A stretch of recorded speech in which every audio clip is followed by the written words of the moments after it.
Thank you, sir. At the outset, I want to thank the chair. I want to thank the organizers. I want to thank AIOS, the LOC, the scientific committee for giving me this opportunity to talk to you about publication misconduct. I have no financial disclosures to make for this particular presentation. Now, you see, publication misconduct is an entire spectrum. Like we have mild, moderate, severe. So we have, it could be a small error, it could be something bigger like a misconduct, or it could be something as huge as a fraud. So there are two concepts to it. First, of course, is research misconduct, and allied to it is publication misconduct. So research misconduct is the fabrication, falsification, plagiarism in proposing, performing, reviewing research, and in reporting the research results.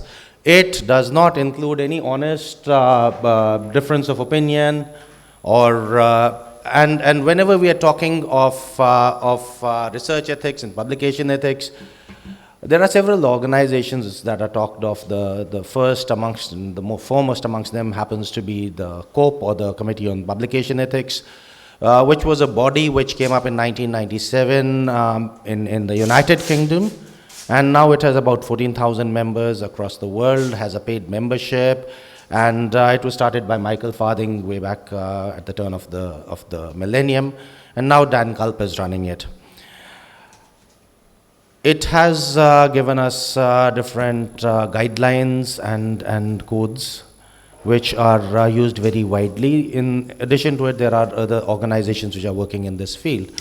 Now, in addition to all these, which are all these aspects of it, I will draw your attention to the last one, which is inappropriate behavior in relation to misconduct.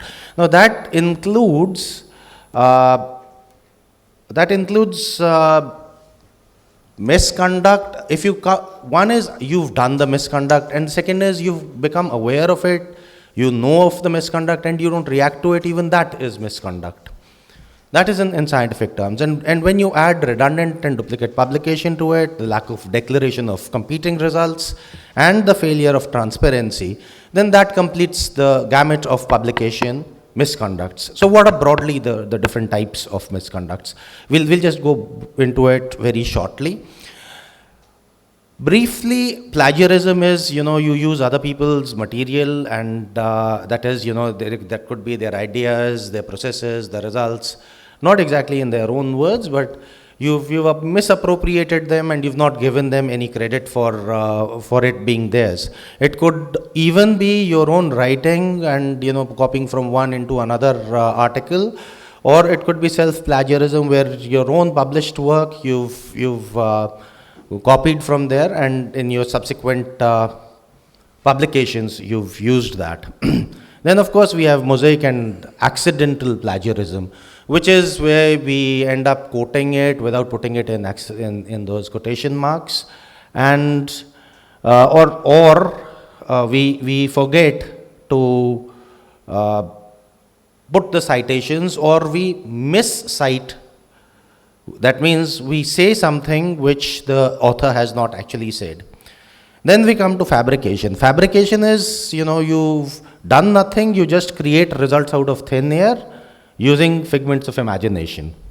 And lesser than that is falsification. That means you've done some work, you've got your results, and then you very euphemistically rationalize your results. That's a very euphemistic term which is used in some institutions, and it's not very uncommon. Then of course we have these authorship conflicts. Theoretically, anybody who has contributed intellectually to a paper should be acknowledged as an author, and it should be specified what his contribution to the paper was. But it is not very uncommon to find ghost authors who have written and whose name is not there, who have not been acknowledged, or there may be guest authors, or there may be gift authorships. That means they've done nothing in it, and their names are there. It's not very uncommon. What are acknowledgements for? A person who has contributed to your paper, but it is not adequate to qualify for being an author, then you should always put that in acknowledgements, and always ensure that the work done what component was done by whom is actually addressed. The other types, of course, is redundant, where, you know, a paper which was similar to something, to the same paper has been published by the same author, and we do not declare the source, and duplicate publication, simultaneous duplicate publication.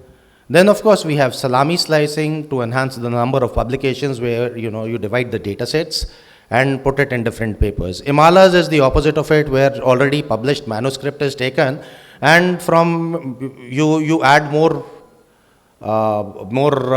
numbers to it, more cases to it, and you publish it again. Now, what are the reasons why this happens? One is, of course, the pressure for publication. We've said your promotions are going to be linked to it. There is financial enticement, then wish for a massive CV very quickly, and the competition among colleagues. But the main purpose of discussing it here is lack of awareness is also one of the reasons why it happens. We should be aware that these are the aspects of it, and we should avoid them at all costs.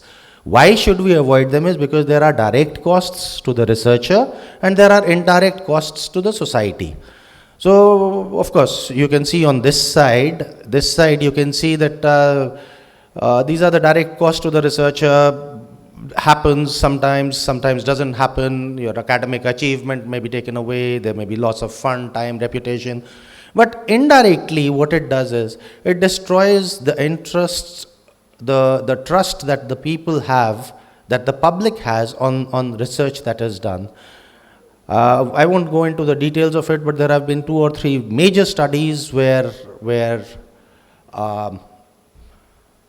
the results had to be retracted, sometimes after 7 years, once after 12 years, and that actually destroyed the public trust on those institutions. I'm done, sir. Thank you so much, sir.